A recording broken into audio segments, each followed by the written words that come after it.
evening. I'll call this meeting of the Cartersville City Council to order. If you'll please stand for our invocation and pledge. Let's pray. Our dear gracious Heavenly Father, thank you for this evening. Thank you for this time that we can come together and do the business of our city. We thank you tonight for our city and for our staff and our administration that runs it. And you ask us to continue to bless them. Be with us now as we do the business and go before us. And it's in your name we pray. Amen. Amen. Please join me in the pledge. I pledge allegiance to the flag of the United States of America and to the republic for which it stands, one nation, under God, indivisible, with liberty and justice for all. Ms. Ulmer, the roll, please. Carrie Hodge, Ward 1. Here. Jay Stepp, Ward 2. Carrie Roth, Ward 3. Here. Calvin Cooley, Ward 4. Gary Fox, Ward 5. Here. Taft Wren, Ward 6. Here. Thank you, Meredith. First order of business is the approval of our council meeting minutes from our July 5th meeting. And council, you've had these in advance and had an opportunity to review them. Now would be the time to make any corrections. If there are none, a motion to approve would be in order. Motion to approve. Second. All in favor indicate by saying aye. Aye. And minutes are approved unanimously. We have a resolution for a festival zone. Ms. Reed, if you'll get us started on that this evening. Good evening, Mayor and Council. We have a resolution in front of you for the creation of a festival zone for a Rotary Community Festival. They are going to be hosting this on March 30th of 2019, so we wanted to go ahead and get the approval in front of you so they could start working on this event. It is going to be the first time they bring it to downtown Cartersville. They're asking for a festival zone for both sides of the tracks to host what you would expect for a general festival. It's going to have music, vendors, kids space. They're going to have some craft breweries up, and it should be a free, good event for everyone involved. Okay, thank you. Any questions for Lily on this item? If there's no discussion, Chair will entertain a motion. Motion to approve. Second. All in favor indicate by saying aye. Aye. Motion carries unanimously. Thank you all. Lily. We have got our LMIG grant application. Mr. Sanders. Thank you, Mayor, council members. This is the fiscal year 2019 grant application. We're seeking permission for the mayor to sign the application and a cover letter. The grant is for $258,179.24. It does require a 30% match, which has been budgeted, and we recommend approval. Thank you. Any discussion? If not, a motion. What projects will this go? We we do have to turn in a couple of updates and a project list on this. So the projects would be deep patch, spot level, and resurface of Riverside Drive and Curtis Court, which are in the Cartersville West Industrial Park off 113. And both those roads are in pretty bad shape, and there's a lot of heavy truck traffic on those roads. Quest Global's back there, and so we would use a thicker and more substantial type of asphalt since it's a lot of heavy loads. So it is a little bit more expensive when you pave an industrial road like that than like a residential road. And then also that section of Waterford Drive from the pavement joint at about 451 Waterford Drive down to just past Galway. I don't know if you remember, but a few months ago the HOA sent us a letter requesting that we pave that, and it does rate pretty low. It's got a lot of cracking in it. So those three projects would be the resurfacing projects. And normally we just do resurfacing with this money. And, you know, we just paved Douthit Ferry. And this money, you got to have the money in hand before you start the project for it to be eligible. So that it's not eligible.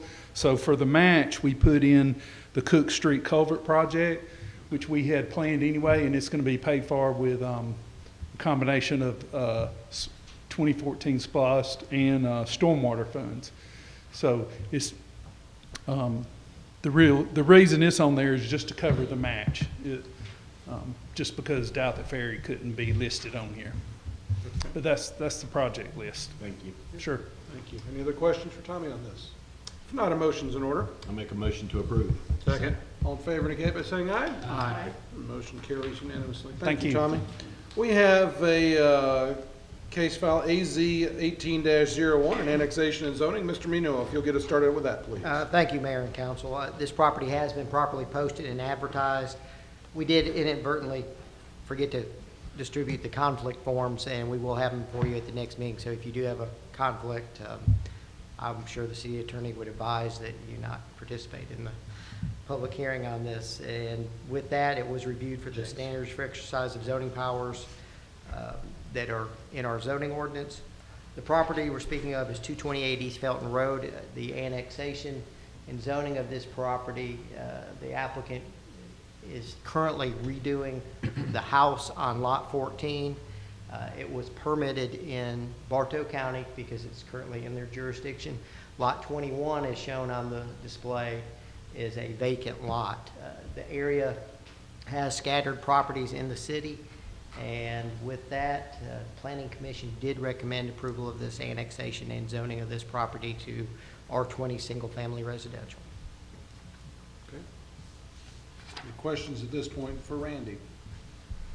Seeing none, I'll open up a public hearing for the zoning portion of the request for 18-01, and anybody wishing to step forward, speak for or against, may do so at this time. And seeing none, I'll close the public hearing for the zoning portion of this application, and now open up a public hearing for the annexation portion of AZ 18-01, and anyone wishing to step forward, speak for or against, may do so at this time. And seeing none, I will close that public hearing. We'll have another public hearing at our next council meeting on August the 2nd, and we'll take it up for final consideration then. We've got, Randy, you have the next item as well? Yes. Thank you. Thank you again, Mayor and Council. This is a renewal of our annual, the maintenance for our licensing and permit software, CityView. It is a budgeted item, and your approval is recommended and appreciated. Thank you. Questions, comments, or motions?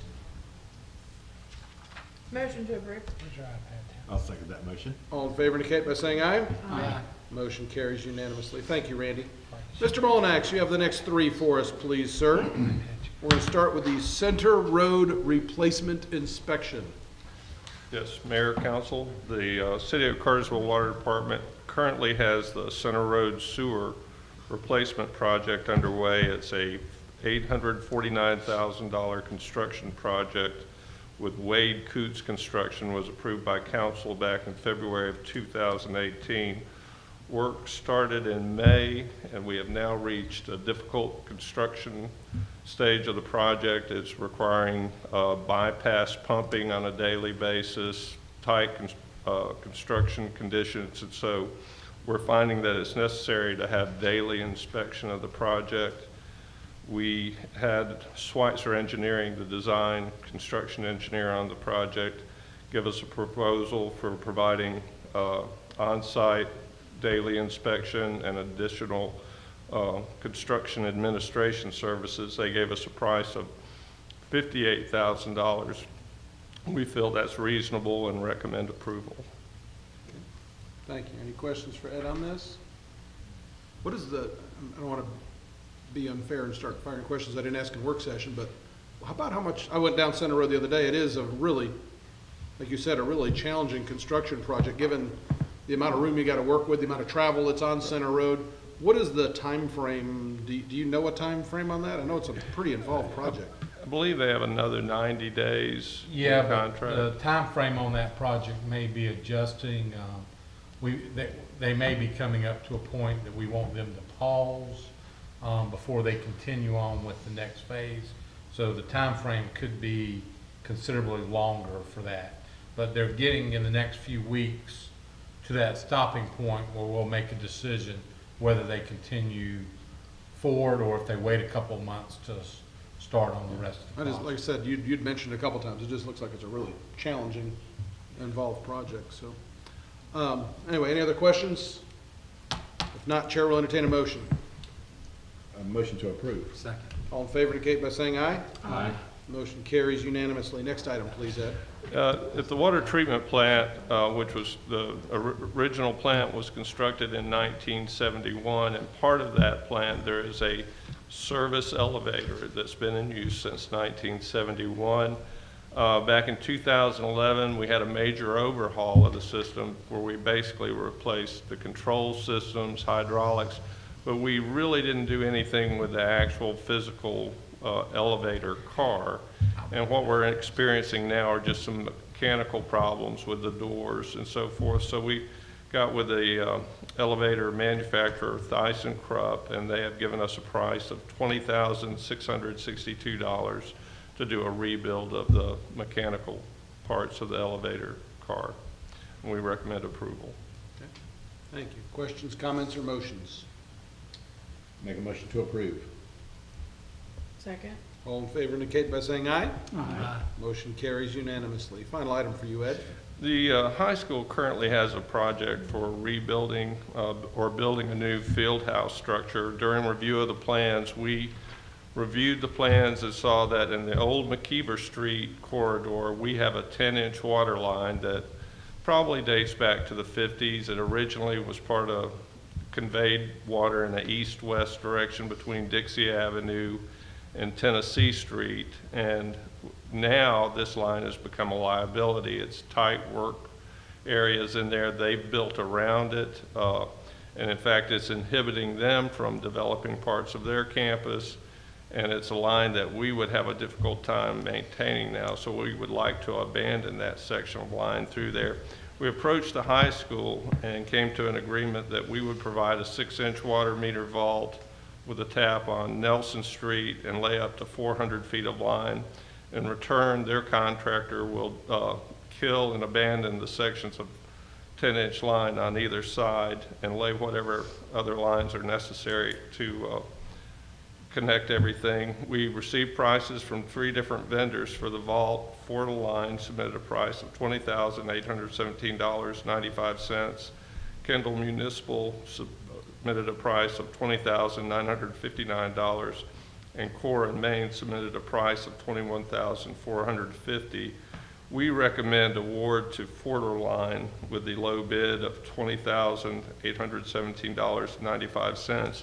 Additionally, because of the tight time constraints we have with school starting back, we would like to be authorized an amount not to exceed $30,000, just so that we can deal with unforeseen conditions that may be encountered. Okay. Any questions or comments on that? If not, a motion's in order. Motion to approve.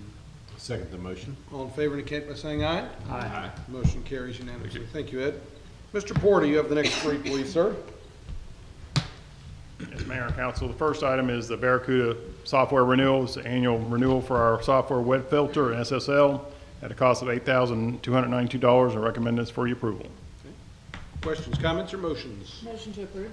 Second the motion. All in favor indicate by saying aye. Aye. Motion carries unanimously. Next item, please, Dan. The next item is NCI came out to help us with the Sugar Valley Road relocation of the fiber line where Georgia Power is putting in some new power lines. During that time, we had them do some additional work for us at a cost of $14,233. We did have budget money for that and recommend approval of that invoice. Okay. Once again, any questions or comments, or if not, a motion? Motion to approve. Second the All in motion. favor indicate by saying aye. Aye. Motion carries unanimously. Next item, please. And we got a quote from Martin Robbins Fence Company to replace guardrail near the city cemetery where an individual ran off the road and hit the guardrail. I am pursuing their insurance company to reimburse this, but need to get approval of city council to approve this $5,187 quote so we can get this scheduled by Martin Robbins. Okay, thank you. Any discussion on this item, and if not, a motion? Make a motion to approve. Second. All in favor indicate by saying aye. Aye. Motion carries unanimously. Thank you, Dan. Mr. Runhart. Honorable Mayor and Council, I am here to ask for your permission, your approval to purchase some new camera equipment for the customer service area. We are currently using 1 megapixel and 2 megapixel cameras. The fire department is telling me that they are out of date. And I'm asking you to let us purchase 12 indoor and 5 outdoor 4 megapixel cameras to the well, with the amount of $19,400.39, the work to be done with, by our fire department. Okay, thank you. Any questions for Tom on this? If not, a motion's in order. Motion to approve. Second the All in motion. favor indicate by saying aye. Aye. Motion carries unanimously. Mr. Lovell, you've got this next item, please. Yes, Mayor. As y'all know, the city requires utility deposits from industrial and commercial customers. Kohl's is one of those customers. They need to amend their letter of credit. Normally, this is done in-house, but Kohl's Corporate is requesting the city actually sign off this amended letter of credit. It is recommended by staff for your approval. Thank you. Chair will entertain a motion. Motion to approve. Second the motion. All in favor indicate by saying aye. Aye. Motion carries unanimously. I need like to add an item to the agenda tonight. I'll entertain a motion to add that item. So moved. Second. All in favor indicate by saying aye. Aye. One item added. I'm going to turn it over to Mr. Lovell in just a second. But the purpose of having this discussion in an open meeting is because when the state legislature passed what's been commonly known as the brunch bill, this past session, it went into law on July the 1st, and a lot of communities like ours got out and spoke to some restaurateurs about saying, absolutely, we're going to put this on the ballot in November. Well, it's not quite that easy, so I'll throw it to you, Mr. Lovell, to make water and dirt out of mud. Well, I'll do my best, Mayor. Basically, when the General Assembly passed the law, nobody realized that they did not provide a provision for it to be included as part of the ballot for the general election in November of 2018. And because they did not include that, there are pre-existing laws which require certain procedures for special elections related to alcohol matters. And those procedures would actually require you, if you had the election this November, to actually have two simultaneously separate elections going on at the same time. In other words, when you showed up to the polling place, you'd wait in line, get your little card, then wait in line, and then go to your machine and vote. And then you would come out and either have to go to another room in that building or possibly another location, wait in line again, get a card, then wait in line, and then walk up to the machine and vote again. In other words, you'd have to go through and vote twice if that is being done. A lot of communities didn't realize that when they made that. A lot of communities sort of jumped the gun and said they were going to have that election this November. Several of them have now realized that, and they've shifted it to November of next year. Because November of next year for most cities is a city election, where the city is allowed to put city-related items on the ballot, so you can actually only have one election. The other option is, of course, a city can have a separate special election, which you can hold that in March of next year, and it would just be like a regular election. If we did it in November of 2019, there are no additional costs to adding that to the ballot. If we did a special election in March of 2019, the cost for the city to conduct an election is a little over $15,000, which the city would have to pay to host that election. If we actually did decide to do it in November of this year, since we have to have a separate simultaneous election, we would also have to have separate polling employees, machines, and everything else. So again, that would cost an additional $15,000 for the city to conduct the election in those time periods. The county election superintendent has informed the city he's willing to do whatever the city wants to do with respect to it. He did advise the city, though, he thought it might be very inconvenient to members of the public for them to show up in November of 2018 and have to go through two voting processes to vote for issues. Because, you know, it does take time out of your day, and people may not have time to actually go to both lines if they wanted to actually vote on both items.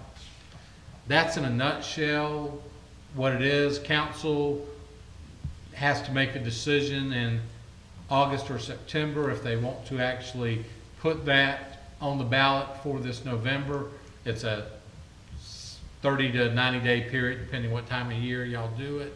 However, the election superintendent has requested that if the city does plan to actually call for this question in September or August of this year, that we go ahead and preliminarily notify him as quickly as possible, because there's a lot of logistics things he will have to do and put in place to run 2 elections simultaneously. Thank you, Keith. So I guess, council, just wanted to see if anybody had any thoughts, or if anybody had some real hard lines of what direction we want to take with this.